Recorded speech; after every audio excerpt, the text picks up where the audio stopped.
और इसके ऊपर सोने का सुहागा ये है कि ये लोग हजारदस्त जो केमिकल इंडस्ट्रीज की परवानगी होती है, परमिशन, वो लोग भी धड़ल्ले से दे रहे भ्रष्टाचार करके। जबकि इसमें सुप्रीम कोर्ट का जजमेंट है कि जहां रेसिडेंस जोन है, अर्बन जोन में, ये लोग हजारदस्त की इंडस्ट्री नहीं परवानगी देना चाहिए, लेकिन ये इसको इग्नोर कर रहे हैं सुप्रीम कोर्ट के जजमेंट को। इनका कहना है सुप्रीम कोर्ट ने जजमेंट दिल्ली के लिए दिया है। अब आप बताइए, सुप्रीम कोर्ट का जजमेंट पोल्यूशन से रिलेटेड दिया हुआ है, वो ऑल इंडिया के लिए, लेकिन इनका कहना है कि इसका इंप्लीमेंट सिर्फ दिल्ली में होगा, मुंबई में कैसे हम कर सकते हैं, इसके लिए आप सुप्रीम कोर्ट दोबारा जाइए। तो मेरा कहना यह है कि वंचित बहुजन आघाड़ी वंचितों की पार्टी है।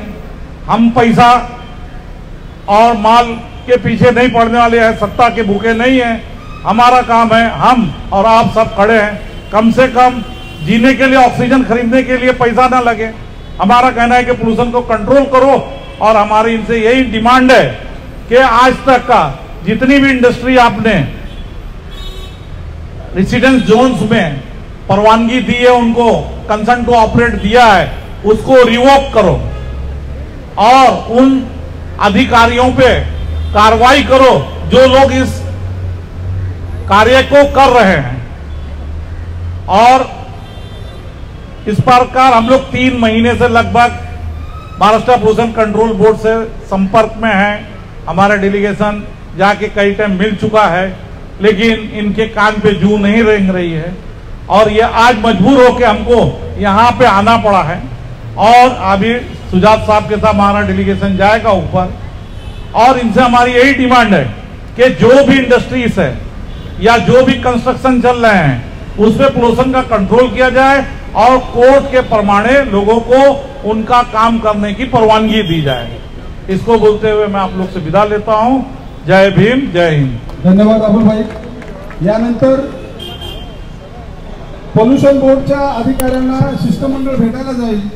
त्याच्यामध्ये मुंबईचे अध्यक्ष अबुल हसन खान, महिला आघाडीचे अध्यक्ष गायकवाड, युवक आघाडीचे अध्यक्ष परमेश्वर रणशूर, ठीक आहे का, आणि मुस्लिम आघाडीचे कार्याध्यक्ष दौलत खान हे जातील। पण त्याआधी मी विनंती करतो युवा नेते सुजात आंबेडकर साहेब, तुम्ही आम्हाला मार्गदर्शन करावं आणि पोल्यूशन बोर्डाच्या कानामध्ये जे खीळ बसलेले आहेत ते काढून टाकावेत ही अपेक्षा। सुजात आंबेडकर आगे बढ़ो, सुजात आंबेडकर आगे बढ़ो, सुजात आंबेडकर आगे बढ़ो। देश का नेता कैसा हो, देश का नेता कैसा हो, सुजात आंबेडकर आप आगे बढ़ो, हम तुम्हारे साथ हैं। साहेब, आपण मार्गदर्शन करावं। जय जय जय जय जय भीम, जय भीम, जय भीम। मुंबईचे प्रदेशाध्यक्ष अबुलभाई, मुंबईच्या महिला अध्यक्ष सुनीताताई, मुंबई युवा आघाडी वंचित बहुजन युवा आघाडीचे मुंबई अध्यक्ष परमेश्वर दादा रणथूर, मंचावरती उपस्थित सगळे मान्यवर, इथे उपस्थित सगळ्या माझ्या बंधूंनो, माता भगिनींनो आणि या चळवळीतल्या साथीदारांनो, तुमच्या सर्वांना माझा क्रांतिकारी जय भीम। आज आपल्या सर्वांना एक परिस्थिती माहिती आहे की पोल्यूशन मुंबईमध्ये, प्रदूषण खूप मोठ्या परिस्थितीने वाढलंय, पण आपण त्याचा नुसता एक छोटासा आढावा घेऊया। आपल्या सर्वांना माहिती आहे की ब्रिटिशरांनी आपल्यावर राज्य केलेलं माहिती आहे, आणि मुंबईची जी संकल्पना होती आणि ज्याला आपण टाउन म्हणतो मुंबईमध्ये, ते बरंचसं इकडच्या लंडनच्या आराखड्यावरती आधारित आहे, बरोबर। आणि लंडन जेव्हा उभं राहत होतं, जेव्हा इंग्लंडमध्ये, युके मध्ये इंडस्ट्रियल रेव्होल्यूशन चालू होतं, तेव्हा लंडनमध्ये मोठ्या कारखाने होते, फॅक्टरी होते, आणि ते सगळे कोळशावरती, लाकडावरती चालायचे, आणि लंडनमध्ये एक खूप मोठ्या प्रदूषणाचा प्रॉब्लेम सगळ्यांसमोर आढळलेला। पण त्याला कमीत कमी जाऊन 100 वर्ष तरी झालीत त्या इंडस्ट्रियल रेव्होल्यूशनच्या काळाला, आणि त्याच्यानंतर त्यांनी लंडन उभारलं. तिकडे येऊन त्याच्याच आराखड्यावरती साऊथ बॉम्बे आपण ज्याला म्हणतो, टाउन म्हणतो, ते उभारलं. पण आज आपण या दोन्ही शहरांचा एक थोडा कंपॅरिझन करून बघूया, त्याची तुलना करून बघूया. आज जर आपण लंडन बघितलं तर लंडनचा AQI ज्याला एअर क्वालिटी इंडेक्स म्हणतो ते 2 आहे, 2. आणि मुंबईचा जर एअर क्वालिटी इंडेक्स आपण बघितलं तर ते 149 आहे. आणि हा जो फरक आहे आपल्याला दिसतोय, हा फरक ह्याच्यासाठी येतोय कारण आज इकडच्या प्रदूषण विभागाने, महाराष्ट्र प्रदूषण नियंत्रण मंडळाने इकडच्या प्रदूषणावरती दुर्लक्ष केलंय, इकडे जे प्लांट उभारतात त्याच्यावरती दुर्लक्ष केलंय आणि त्यांना त्यांच्या कामामध्ये इंटरेस्टच नाहीये, ते त्यांचं काम सिरियसलीच घेत नाहीयेत, अशी एक आपल्या समोर परिस्थिती उपलब्ध राहते.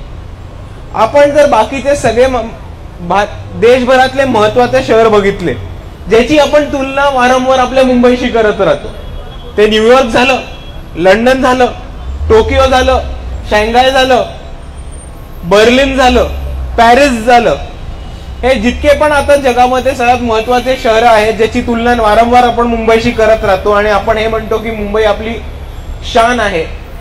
या सर्व शहरांचा जर तुम्ही एअर क्वालिटी इंडेक्स बघितला तर तो कुठल्याही शहराचा एअर क्वालिटी इंडेक्स 10च्या वरती जात नाही. आज आपल्याला सर्वांना माहिती आहे की दिल्लीमध्ये गेले 10 वर्ष प्रदूषणाचा मोठा प्रॉब्लेम उभा राहिला. मग अरविंद केजरीवालांच्या सरकारनं तिकडे ऑड इव्हन गाड्यांचं करायला लागलं, वेगवेगळ्या गोष्टी करायला लागल्या. तिकडच्या CNG वरती रिक्षा चालतात, बराचसा पब्लिक ट्रान्सपोर्ट CNG वरती चालतो.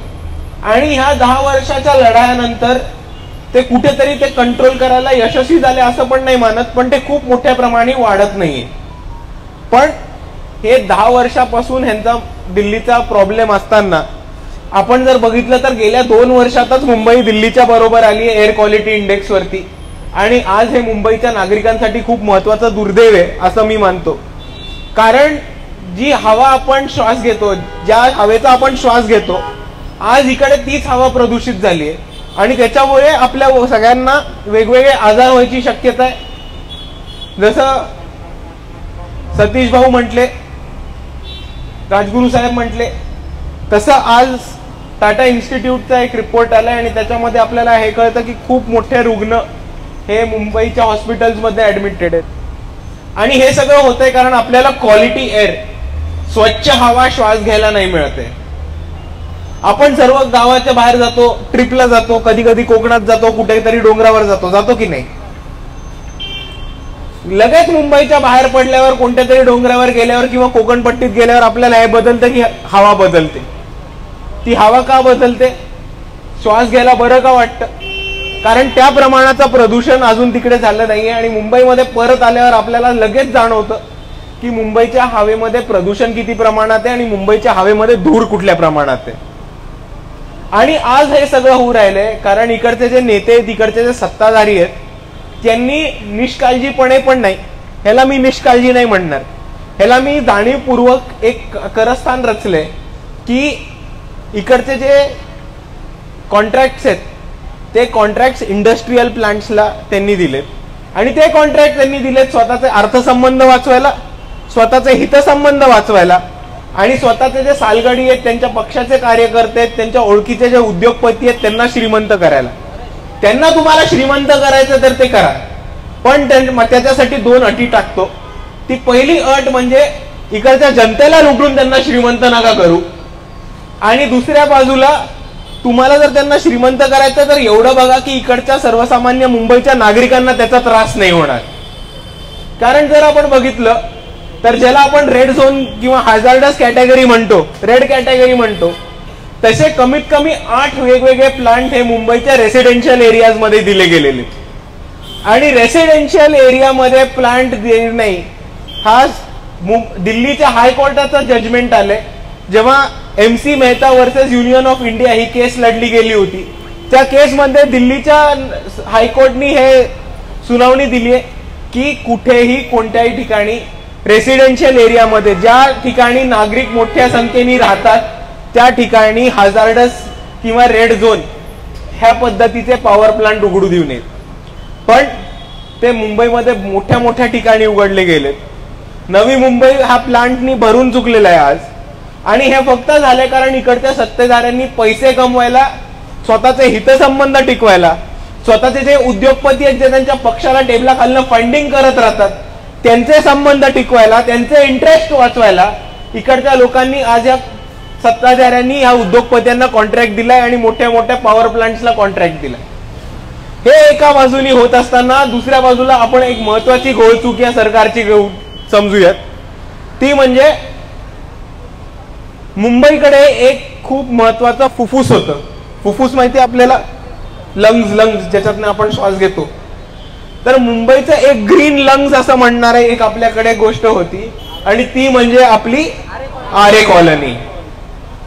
आज या आरे कॉलनी मधली झाडं तोडायचा प्रयत्न केलाय, झाडं तोडून टाकली आहेत. नुसतीच झाडं तोडून नाही टाकली, तिकडे आपल्या तरुण बांधवांनी, युवक बांधवांनी जेव्हा आंदोलन केलं, त्या झाडांना मिठ्या मारून चिपको आंदोलन केलं की तुम्ही ही झाडं तोडू नाही शकणार. तिकडच्या पोलीस प्रशासनाने त्यांच्या उचलल्या, त्यांच्यावरती केसेस टाकल्या आहेत. ते अजूनही कोर्ट कचेरीच्या चक्रा मारतायत. असे कितीतरी त्यातले विद्यार्थी होते की त्यांना पुढे नोकऱ्या नाही मिळाल्या किंवा उच्च शिक्षणाच्या संध्या गेल्या किंवा परदेशी कुठल्या तरी खूप चांगल्या युनिव्हर्सिटीमध्ये ऍडमिशन मिळाली तरी त्यांना व्हिसा मिळाला नाही कारण त्यांच्यावर कोर्ट केसेस चालू आहेत. अशा आरे कॉलनीमध्ये तुम्ही झाडं कापली मेट्रो कारशेड बनवायला. आणि मेट्रो कारशेड हे नुसतं बहाणं आहे. त्यांना ते मेट्रो कारशेड नुसतं पहिले टाकायचंय, मग त्यांना ती जागा रिलायन्सला विकायची आहे, अंबानीला विकायची आहे. आणि तिकडे त्यांना मी ऐकलं की एक नवीन SL वर्ल्ड पण बनवायचंय.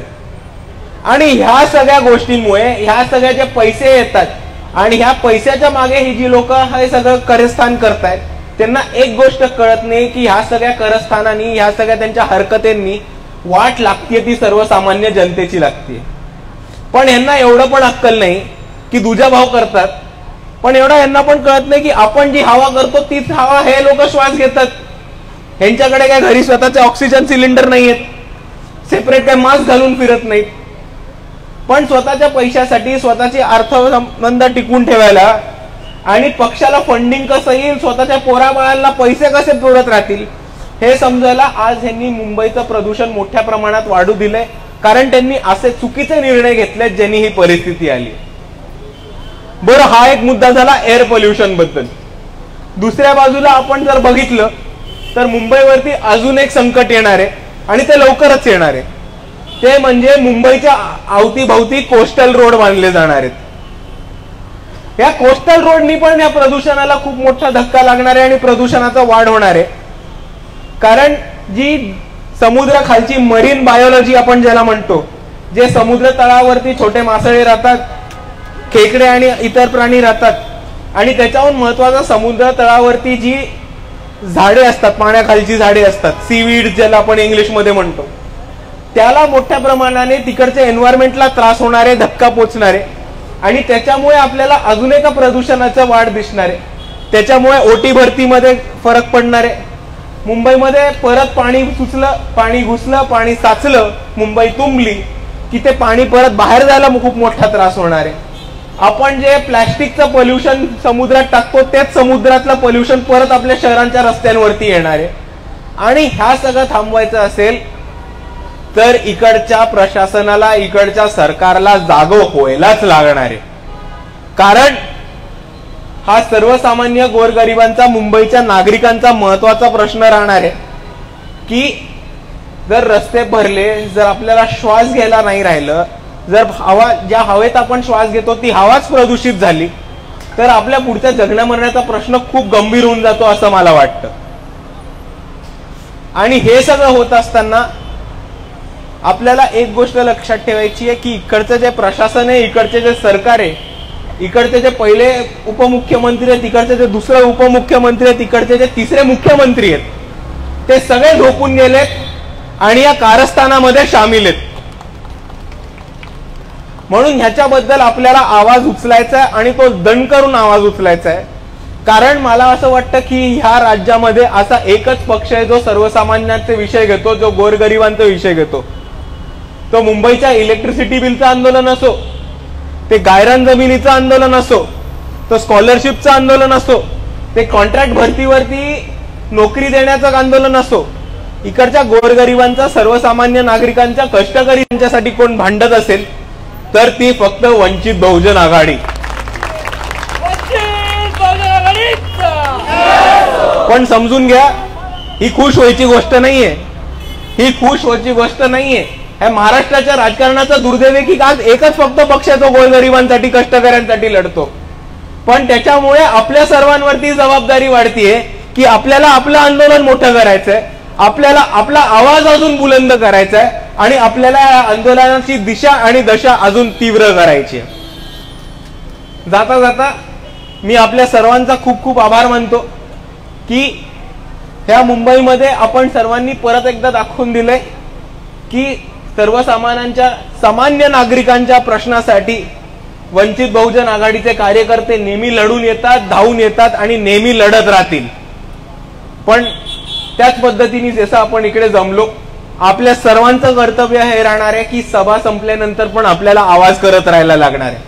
आपण ज्या व्हॉट्सअप ग्रुपवरती आहोत, ज्या फेसबुक ग्रुपवरती आहोत, जे फेसबुकवरती फ्रेंड्स आहेत, इन्स्टावरती फॉलोअर आहेत, मित्र लागणार आहे, कारण ते कोणती वेगळी हवा श्वास घेतात का? त्यांच्याकडे घरी ऑक्सिजन सिलेंडर आहे का? नाही. तर मग आपल्या सर्वांना हे करायचंय की आंदोलन संपल्यानंतर त्याचा आवाज वाढवायचा आहे आणि वेगवेगळ्या पद्धतीने हा आपला मुद्दा जो आहे, हे आपलं जे म्हणणं आहे ते जास्तीत जास्त लोकांपर्यंत घेऊन जायचं. आणि जाता जाता एक वेगळा मुद्दा मांडून जातो, तो असा आहे की माझ्यापर्यंत एक सर्क्युलर आलंय, मी तुम्हाला ते शेअर करतो. याच्यानंतर अबुलबाई, सुनीताताई, परमेश्वर दादा सगळ्यांना पाठवतो. ते बद्दल ऐकलंय आपण, पाहिलंय आपण? नाही. ज्यांनी ऐकलंय, अपक्षाचे पदाधिकारी आहेत, आपण ह्याच्यावरती लगेच आवाज उठवला पाहिजे. कारण बीएमसीचं एक सर्क्युलर लागतं, पदवीधर मत नाही, मतदार नोंदणी पुढच्या येणाऱ्या सगळ्या निवडणुकींसाठी. 3 मतदार नोंदणीची नोटीस कोणतरी येऊन जातं, त्याच्यावरती अधिकाऱ्याचं नाव नसतो, त्याच्यावरती ऑफिशियल शिक्का नसतो, पण त्याच्यावरती मुंबईमध्ये काही ठिकाणी भागदौड बसते. आणि हे आपल्याला बघायला लागणार आहे की हे गैरकानूनी आहे का, हे खरंच होतंय का, बीएमसीनी खरंच असं सर्क्युलर काढलंय का? आणि असं नसेल तर इकडचे भाजप आणि राष्ट्रवादी फुकटचे मतदार नोंदणी नसेल करून घेत ना, आणि लोकशाहीचा मजाक नाही उडवते ना. एवढी आपल्या सर्वांना दक्षता घ्यायला लागणार आहे. एवढं म्हणून मी माझे 2 शब्द थांबवतो. आपला खूप खूप धन्यवाद. जय भीम.